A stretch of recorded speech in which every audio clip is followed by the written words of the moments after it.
bakit wala kang bubok? Pinaruan na pala tao. Teka lang naman, kasi ikay nabubulok. Utak mo walang laman, kailangan nang itapon. Buhay mo'y patapon, kahit ako'y huminto. Yung tira ko patuloy pa rin na ngayon na bato. Kaya ngayon aking tira, aking sinasabay yan. Kahit ilan sa kayo, isa.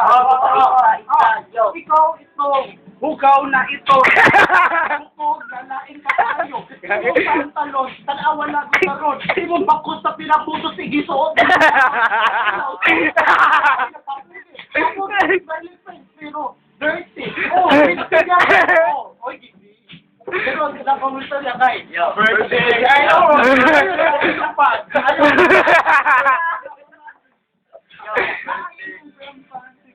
na.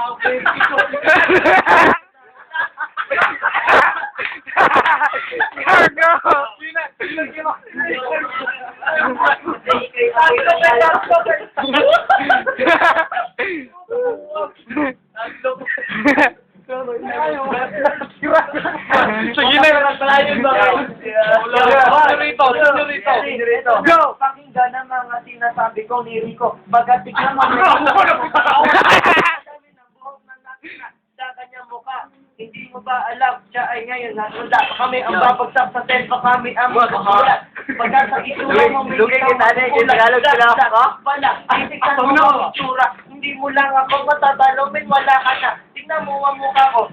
May damit tigyawat, tutututong pen, wala ka ng pangarap, diba? Ang mukha mo, tingnan mo mukhang dorogo. Tingnan mo ang mukha ko, minsan sa'yo, susubo mo dyan. Wala ka, takapindra ka, ibalik na po di Ari. Wala ka, naanay. Bibig din eh. Naanay.